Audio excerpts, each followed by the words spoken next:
De volta aqui na sua TNH1 TV com o programa Saúde e Você. Hoje o nosso entrevistado é o Dr. Miguel Arcanjo Barbosa. Ele é nefrologista. Doutor, no bloco anterior a gente perguntava quais são os medicamentos que poderão trazer problema para os rins. Existe esse medicamento, doutor?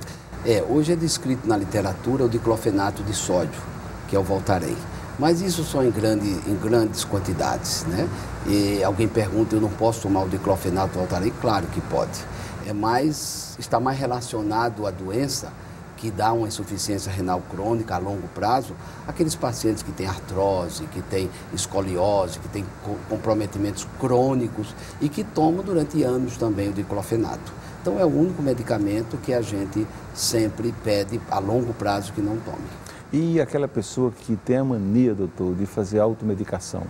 Vai à farmácia, infelizmente algumas farmácias liberam medicamentos sem receita médica. É um perigo também para a saúde, né, doutor? Não, eu acredito que seja um perigo não para o rins, deve ser um perigo para a saúde toda, né? Muitas vezes o farmacêutico ele não está habilitado a prescrever, ele não consegue ter a noção dos efeitos colaterais, né? É como antibiótico. O Ministério, ultimamente, tem restringido muito essa banalização da medicação do antibiótico por causa da resistência que a pessoa começa a adquirir. Você toma muitas vezes um antibiótico como o Cipro, que é um antibiótico muito bom, que a gente usa muito em infecção urinária, mas se você começar a tomar muito, você cria uma resistência. No próximo episódio, aquele antibiótico já não serve mais, porque não tem mais, a bactéria não é mais sensível. Então, hoje, o que a gente coloca é que seja sempre orientado pelo médico especialista que entenda da doença, da patologia do paciente. Um momento difícil para o senhor que é nefrologista. A gente sabe que a hemodiálise é um procedimento altamente invasivo, né? E poucas pessoas que iniciam esse tratamento, elas voltam ao teu rim funcionando normal. Qual é aquele momento que o senhor diz assim, o paciente está precisando de fazer uma hemodiálise? Essa é a pior situação que tem, né? É o paciente que nos procura e com insuficiência renal e normalmente vai com a família. A gente pede que vá com a família, muitas vezes porque você vai colocar o paciente em uma situação que ele não espera, que ele não quer, uma situação que deixa o paciente depressivo. Você imagina, um paciente vai ao teu consultório e você notifica que ele vai ter que fazer hemodiálise. E a hemodiálise é um tratamento para o resto da vida. São 3 vezes por semana, 4 horas cada sessão. O paciente fica dependente, né, dependente dessa situação. Muitas vezes ele vive ele é autônomo, ele vive do seu trabalho e ele já vê de outra forma que ele vai parar de trabalhar, ele já compreende que a situação da família vai ser cada vez pior. Então, hoje a gente trabalha muito mais com essa parte também psicológica. Hoje nós temos lá 2 psicólogas. Quando o paciente entra em hemodiálise, eu acho que o maior tratamento é do psicólogo, do assistente social, porque o baque é muito grande. Isso no paciente que sabe da notícia em consultório, né?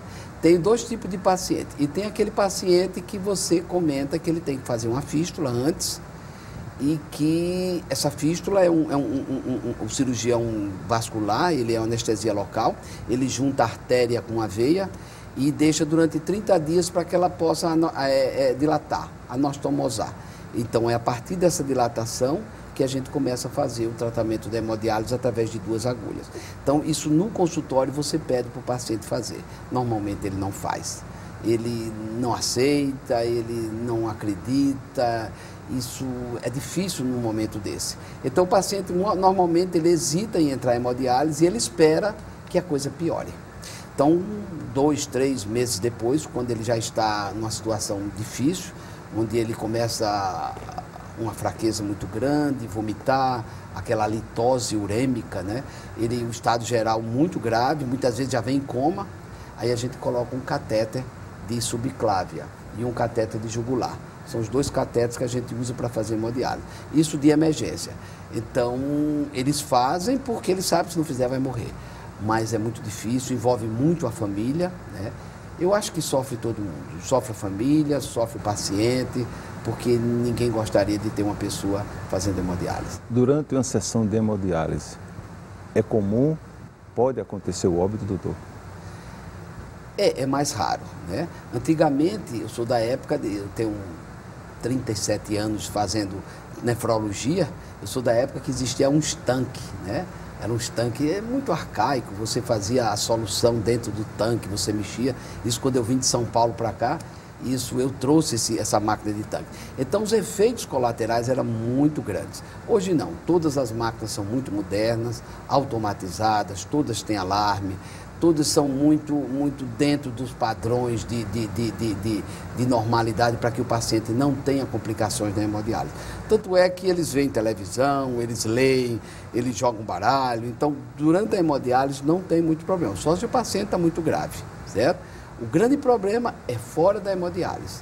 É o excesso de líquido que ele ingere, entra muito em depressão. É como se diz o seguinte, o paciente pedindo para morrer. Ele entra em suicídio, em auto-suicídio, ele começa a tomar muito líquido porque ele quer morrer. Então, muitas e muitas vezes você é acordado de madrugada que o paciente chega lá no nosso hospital morrendo, a gente tem que fazer hemodiálise de emergência. Você que está chegando em casa agora, ligando no canal 26 da NET, o programa é Saúde e Você. Você está na TNH1 TV e o entrevistado de hoje é Dr. Miguel Arcanjo Barbosa. Ele é nefrologista, um tema muito importante. Doutor, uma pergunta que eu não poderia deixar de fazer ao senhor. O senhor como médico experiente, uma pessoa muito religiosa, eu lhe pergunto qual é o sentimento que o senhor tem quando perde um paciente? Quem faz hemodiálise, quem faz nefrologia, ele tem que trabalhar com muito amor, né? Ele tem que ter a religiosidade nele muito forte, porque você está sempre em contato entre a vida e a morte. Esses pacientes normalmente chegam para nós em coma, ou seja, eles inconscientes, muito grave, muitos morrem e muitos sobrevivem de uma forma inexplicável, porque tem paciente que faz hemodiálise hoje, no outro dia já está falando. E tem pacientes que não conseguem ultrapassar a noite, então paciente muito grave. Então, antigamente o índice de mortalidade era muito alto, hoje já não tanto, porque nós temos todo um aparelho, nós temos UTI, então o paciente, não é fácil o paciente morrer assim em termos de hemodiálise. O que a gente acontece mais é o paciente que não se cuida. É aquele paciente que sabe que ele não pode comer potássio, vamos dizer, a gente libera toda a alimentação, mas há uma restrição muito de potássio, porque o potássio interfere na área cardíaca, então os infartos, tudo muitas vezes está relacionado por essa hiperpotassemia. E eles comem de alguma forma desordenado e interfere muito isso no processo evolutivo da doença. A outra coisa é o líquido, esse é o grande problema, né? Nós vivemos aqui numa região de muito calor, de muita pressão, de muita necessidade de líquido e os pacientes abusam muito. Se o paciente só urina 250 ml, ele tem que tomar só 250 ml. Tem paciente que não urina uma gota. Então, se ele tomar 2 copos d'água, aqueles 2 copos d'água vão para o pulmão, vai para o coração, aumenta a pressão e muitas vezes ele tem o infarto do miocárdio ou ele tem edema agudo de pulmão. Então, hoje em dia, o que a gente mais trabalha em cima é do líquido. Esse é o grande problema. A grande maioria dos pacientes que fazem hemodiálise, eles chegam com 3, 4, 5 quilos a mais. Então você imagina você tirar numa hemodiálise 5 litros de água em 4 horas. Tem paciente que muitas vezes cai a pressão, não chega a morrer, é muito difícil. Mas ele começa a ter sintomas, ele tem uma fraqueza muito grande depois da hemodiálise quando ele perde 5 litros. Ele perde potássio, ele perde sódio, ele perde vitamina, ele perde volume. Mas aquilo é necessário, porque se você não retirar aquele excesso de líquido, ele não vai continuar, ele não vai conseguir sobreviver. E aquele paciente que precisa realmente de uma hemodiálise, e ele, por questões, digamos assim, de rebeldia, ele não vai fazer hemodiálise, ele não procura o consultório médico, qual o tempo de vida que ele poderá ter? Vai depender, a gente chama escórias nitrogenadas, vai depender do nível das escórias, dos exames dele como estão. Vamos dizer, um paciente desse que tem, qual é o normal da ureia? De 30 a 40. O paciente tem 250, 300, 400. É um paciente gravíssimo. Paciente com creatinina de 0,8 a 1,2, ele chega com 9, 10, 11, 12. Todas essas escórias, todos esses elementos, são aqueles elementos que deveriam ter saído pela urina que se acumula dentro do sangue. Entendeu? Então, todos aqueles elementos tóxicos que estão dentro do sangue são eles que vão favorecer a pessoa ter uma morte muitas vezes súbita. A pessoa dorme e não se acorda. Muitas vezes tem uma parada cardíaca, a pessoa diz, mas eu nunca tive problema cardíaco, mas tem uma parada cardíaca em relação a todas essas toxinas. Então, paciente que foi detectado, que tem insuficiência renal, ou ele começa a fazer o tratamento conservador, vamos dizer, no nosso consultório hoje eu devo ter o quê? Uns 30 pacientes em tratamento conservador. É aquele paciente que ainda não está em nível de hemodiálise. É aquele paciente que tem uma creatinina de 3, de 3,5, uma ureia de 100, de 110. Então você vai fazendo um tratamento conservador. A gente pede para ele não comer carne. Por quê? A carne tem muita proteína e a proteína se desdobra em ureia. Então, se ele está com aumento de ureia, se ele come carne, a ureia vai aumentar. Então, a gente tem algumas dietas para o paciente não entrar subitamente em diálise. A gente fala para ele o seguinte, olha, você vai entrar em hemodiálise. Vamos tentar protelar, vamos tentar prorrogar, mas se prepare que um dia.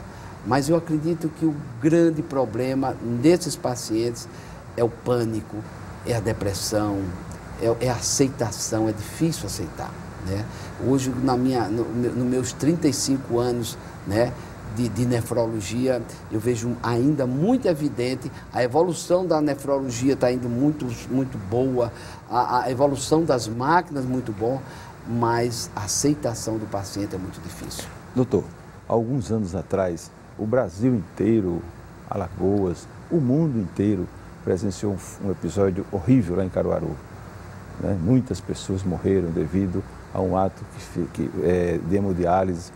A água nesse momento é muito importante, a qualidade da água, né, doutor? Bem, no passado, a gente não tinha uma portaria tão rigorosa.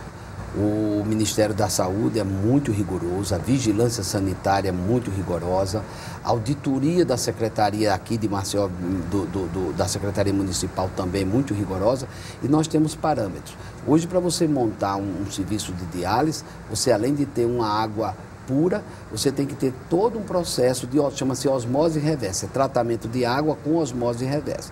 Esse tratamento de água tira todas as impurezas que possa encontrar na água, além de tirar bactérias e vírus também. Essa osmose reversa é o que tem de mais importante no tratamento da hemodiálise.